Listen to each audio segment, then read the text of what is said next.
Assalamualaikum warahmatullahi wabarakatuh. Perkenalkan, nama saya Wahyu Fazri Febrian dengan NIM 2510240 dari Prodi Pendidikan Bahasa Arab.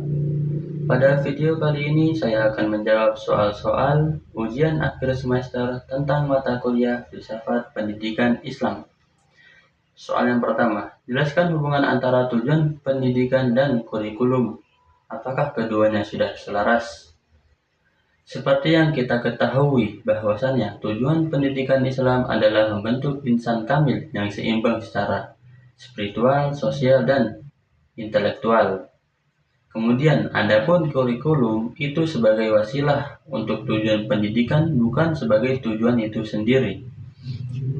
Apakah keduanya sudah selaras? Secara konsep, iya, tetapi secara praktiknya belum, karena masih adanya dikotomi ilmu dan terlalu kognitif yang dimana kurikulum lebih berfokus ke akademik daripada pembentukan akhlak. Yang kedua, jelaskan kelebihan dan kekurangan metode ceramah. Seperti yang telah diketahui bahwasannya metode ceramah sangat efektif untuk mentransfer pengetahuan, tetapi tidak dengan mencapai tujuan pendidikan. Adapun kelemahannya, yang pertama, bisa menyampaikan materi dalam waktu yang singkat.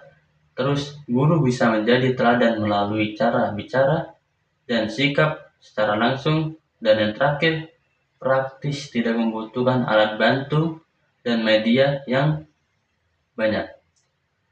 Adapun kelemahan dalam metode ceramah, salah satunya yaitu pasif satu arah yang dimana siswa hanya menerima dan kurang ruang berpikir kritis serta refleksi diri.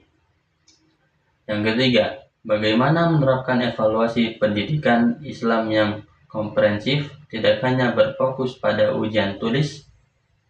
Untuk menjawab soal nomor 3, kita menggunakan 3 aspek. Yang pertama, menilai aspek pengetahuan kognitif melalui ujian tulis dan ujian lisan, serta tugas individu maupun kelompok.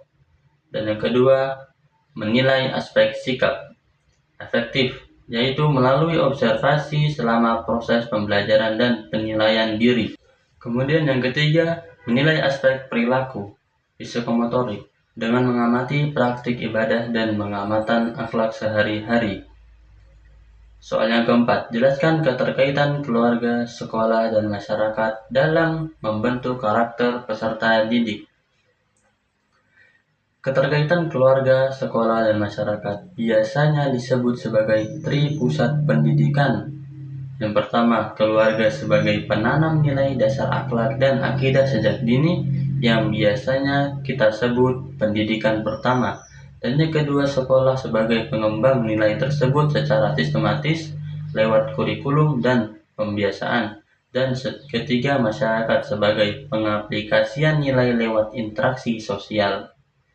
Soal yang kelima, mengapa Al-Ghazali menjadikan pembinaan akhlak sebagai tujuan utama pendidikan dan bagaimana referensinya dengan peserta didik saat ini? Menurut Al-Ghazali, ilmu tanpa akhlak berbahaya karena bisa disalahgunakan. Tetapi tujuan pendidikan adalah taqarrubu ilallah, yaitu pendekatan diri kepada Allah. Adapun referensinya saat ini di tengah krisis moral, yaitu penekanan akhlak menjadi solusi agar ilmu dan teknologi tidak merusak, melainkan digunakan secara bertanggung jawab.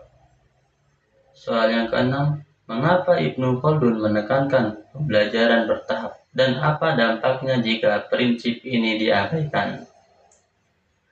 Ibnu Khaldun menekankan tadarruj, yaitu bertahap, karena kemampuan akal manusia itu berkembang sesuai usia. Jika diabaikan, siswa akan merasa kebingungan dan berpotensi trauma karena materi berat sebelum dasarnya kuat.